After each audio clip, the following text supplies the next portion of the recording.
बालेनको mega प्रोजेक्टमा सबैको ध्यान। घरमुनि rail कुद्नेछ, Kathmandu बन्नेछ विश्वकै सुन्दर सहर। विश्वलाई आकर्षित गर्ने बालेनको मास्टर प्लान देश लुटेर खानेहरूको निध हराम। 77 किलोमिटरको मेट्रो मार्ग बन्ने, हाइब्रिड मेट्रो चल्ने। विश्व समुदायलाई आकर्षित गर्न प्रधानमन्त्री बालेन शाहले काठमाडौँमा मेगा प्रोजेक्टको अवधारणा अगाडि सारेका छन्। विकसित काठमाडौँ बनाउने लक्ष्यसहित बालेनले भित्रभित्रै गएको जेठ 1 गतेदेखि काम नै थालिसकेका छन्। बालेनको योजना छ विदेशबाट होस् या मोफसलबाट काठमाडौँ ओर्लिने बित्तिकै सबैले हाइब्रिड मेट्रो रेलमा यात्रा गर्ने अवसर पाउन्। त्यसका लागि रेल विभागले प्रारम्भिक अध्ययन सकाएर डीपीआरको काम सुरु गरेको छ। विभागको प्रारम्भिक अध्ययनले काठमाडौँमा सडक माथि र जमिन मुनि कुद्ने हाइब्रिड मेट्रो रेल बनाउन सकिने निष्कर्ष निकालेको छ। अध्ययनले उपत्यकाका धेरै ठाउँलाई समेट्ने उद्देश्यले 5 वटा मेट्रो मार्ग बनाउन प्रस्ताव गरिएको छ। 5 वटै लाइन कहाँबाट कहाँसम्म जान्छन्, स्टेसन कहाँ कहाँ राखिन्छ, रेल जमिन मुनि र सडक माथि कसरी कुद्छ, बजेट कति लाग्छ, सर्वसाधारणको घना बस्ती र सांस्कृतिक सम्पदा क्षेत्रमा ट्र्याकलाई कसरी म्यानेज गर्ने लगायतका जवाफ उक्त रिपोर्टमा पाइन्छ।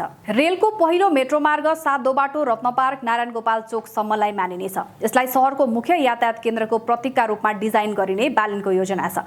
दोस्रो कलङ्की बानेश्वर विमानस्थल, तेस्रोलाई रिङ रोड, चौथो स्वयम्भू बौद्ध र पाँचौं धोबीघाट गोङ्गबु रुटमा मेट्रो मार्ग निर्माण हुनेछ। चौथो र पाँचौं मेट्रो मार्ग अधिकांश भूमिगत हुनेछन्। स्वयम्भूदेखि बौद्ध र धोबीघाट गोङ्गबु रुटका मेट्रो रेलहरू जमिन मुनि गुड्नेछन् भने पाँचौं मेट्रो मार्गलाई अरू मेट्रो मार्गको सहयोगी नेटवर्कका रूपमा विकास गरिनेछ। यात्रु ओह्राल्न र चढ्नका लागि 57 वटा स्टेसनहरू रहनेछन्। मेट्रो मार्ग छनौट गर्दा अध्ययन टोलीले मुख्य 4 वटा मापदण्ड बनाएको थियो। धेरै यात्रु हुने क्षेत्र, बाहिरी क्षेत्रमा बसोबास गर्ने मानिसहरूलाई काठमाडौँको केन्द्र भागसम्म सजिलै ल्याउन सकिने गरी धेरै यात्रु हुने क्षेत्रलाई प्राथमिकता दिएको थियो। सडक र अन्य सञ्जालसँगको आबद्धताका लागि मेट्रोबाट यात्रु ओर्लिएपछि बस, ट्याक्सी र अन्य सार्वजनिक यातायात सजिलै भेट्ने गरी मार्ग चयन गरिएको छ। ऐतिहासिक, सांस्कृतिक सम्पदा, पुरातात्विक क्षेत्र र ठूला भौतिक अवरोध कम पर्ने बाटो रोजेर निर्माण लागत घटाउने प्रयास गरिएको र 20 मिटर भन्दा चौडा सार्वजनिक सडकलाई नै प्रयोग गर्ने नीति लिएको रेल विभागले जनाएको छ। हरेक स्टेसनमा स्केलेटर, लिफ्ट, अपाङ्ग मैत्री प्रवेशद्वार, व्हीलचेयर गेट, सार्वजनिक शौचालय, सुविधा पसल, दिशासूचक सङ्केत, आधुनिक अग्नि सुरक्षा प्रणाली, स्प्रिङ्कलर र आपतकालीन निकासको व्यवस्था हुनेछ। यात्रुलाई एउटा लाइनबाट अर्कोमा सजिलै सर्न मिल्ने गरी सडक माथिका 2 लाइन जोडिने, सडक माथि र भूमिगत लाइन जोडिने र 2 भूमिगत लाइन जोडिने गरी 3 प्रकारका इन्टरचेन्ज स्टेसनहरू प्रस्ताव गरिएको छ। पहिलो चरण अन्तर्गत काठमाडौँ उपत्यकाको चक्रपथ रिङ रोडमा मेट्रो रेल निर्माणका लागि डीपीआरको प्रक्रिया अगाडि बढेको छ।